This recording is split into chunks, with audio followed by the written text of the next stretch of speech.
Hey guys, welcome back to Talking Chelsea Blues. Welcome back to another video. I hope you are all doing well today.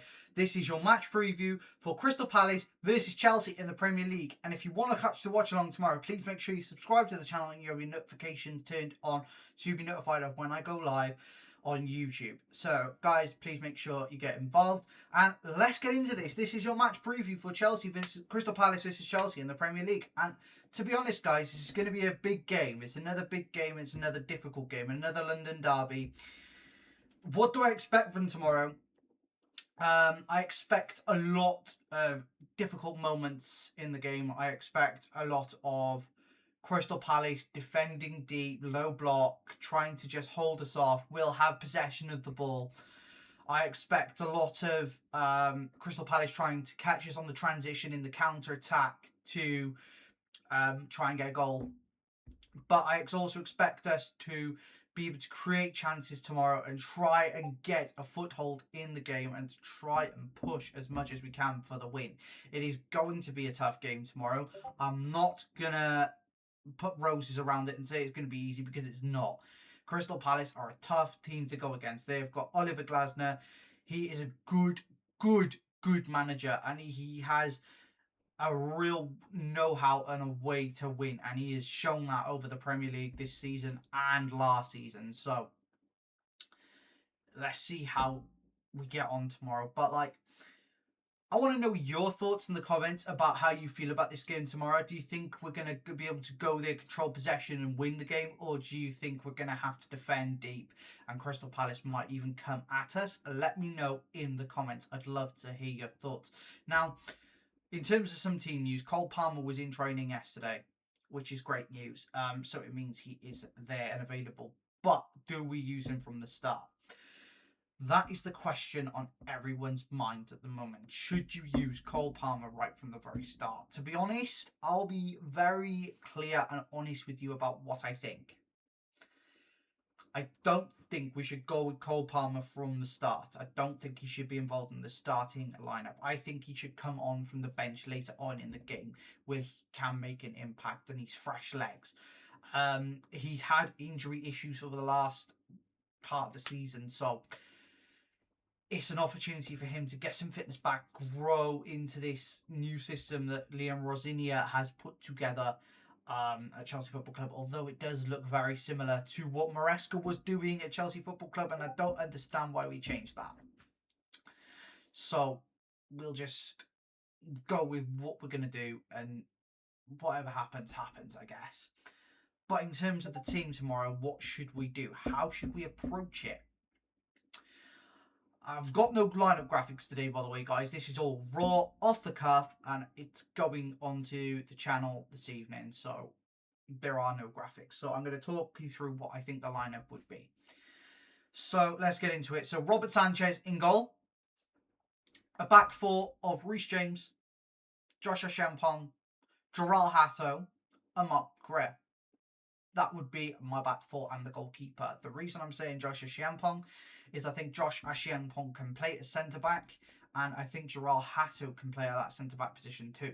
You could argue Badia Shile could go in there, or Chalobah, Tosin, but I'd rather Hatto. I'd rather see if he can do it. And if you want to really do something, you could push Reece James into midfield to join up into that midfield, or have him as another centre-back and have Ashiampong as the centre-back and Gerald Hatto as that left centre-back. That would be interesting to see, and I'd love to hear your thoughts on that. So, as I said, Reece James, Ashiampong, Hatto and Cucurella as that back four with Sanchez in goal. Moving on to the midfield, the double pivot of the midfield. Now, in this midfield, I think there should be Moises Caicedo and Andre Santos. I think Andre Santos has that ability to create chances out of nothing, and Moises Caicedo is a destructive midfielder. He can break up play and create play too. So those two together will combine nicely. They combine nicely against Charlton together, and I know people are going to say, oh, it's only Charlton. It's only Charlton. But what I saw from that game was a lot of creativity from Moises Caicedo and Andre Santos combining together to create the opportunities for other players. So I think that double pivot of Andre Santos and Moises Caicedo works. Now, moving in to the three behind the striker. This was a tough call because there are so many options that we have. You can argue Garnacho, you can argue Gittins, you could argue Neto, you can argue Esteval. You know, there's options there available to us. So what would I do? So I would go on the right hand side, Willian Esteval. Willian Esteval has to get more minutes. He is clear as day that he needs more minutes, and he's not getting those minutes at the moment. And if it continues like that, he might eventually want to leave. So we'll see what happens. So Esteval on the right. On the left-hand side, it's a debate really between Neto, Gittins and Garnacho. I have gone with Jamie Gittins. I think Jamie Gittins deserves a start in the Premier League. And people are going to say, "Oh, but he's not ready. He's not strong enough. He's not got that strength to get past players. He's not got that strength to hold the ball up in tight areas." I watched him against Paphos the other night, and for the minutes he came on, he looked very good against a low block. He was skimming players, and he looked very, very quick and direct. That could be exactly what we need against Crystal Palace tomorrow.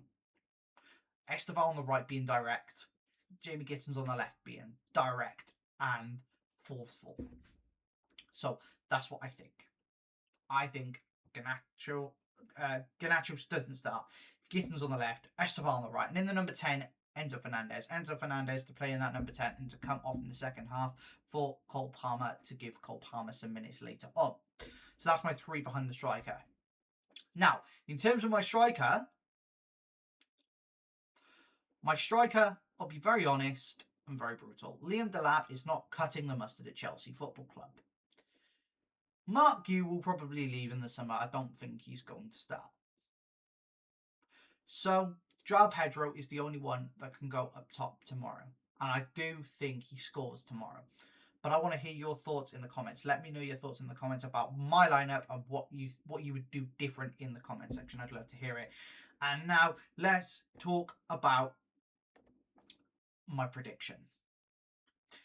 Now, I have been umming and ahhing between, but Crystal Palace can do this, Crystal Palace can do that, Chelsea can do this, Chelsea can do that. So I'm going to be brutally honest with you, and I'll tell you what I think is going to happen. I think it's going to be a tough game for Chelsea tomorrow. I don't think it's going to be as easy as, oh, we click our fingers, a result comes our way. Nah, it's not as easy as that, is it? So I'll be clear and concise with you. I'm going to say Crystal Palace 1, Chelsea 2. And my goal scorers are going to be Willian Esteval and João Pedro. So I predict Crystal Palace 1, Chelsea 2 with Esteval and João Pedro to score. And I'd love to hear your thoughts in the comments about my prediction of my lineup. And would you make any changes? And what would your prediction be compared to mine? I'd love to hear that. Also, guys, don't forget to subscribe to the channel if you are new and you've only just seen me. This is Talking Chelsea Blues, the #1 Chelsea channel on YouTube, striving to give you the best news every single day. But that's the end of this video. I hope you've enjoyed. Subscribe to the channel, turn the notification bell icon on to be notified when I upload and when I go live. Also, guys, don't forget to join me for the watch along tomorrow at 1:45 p.m. for Crystal Palace versus Chelsea. And guys, I'll see you there. Take care, guys.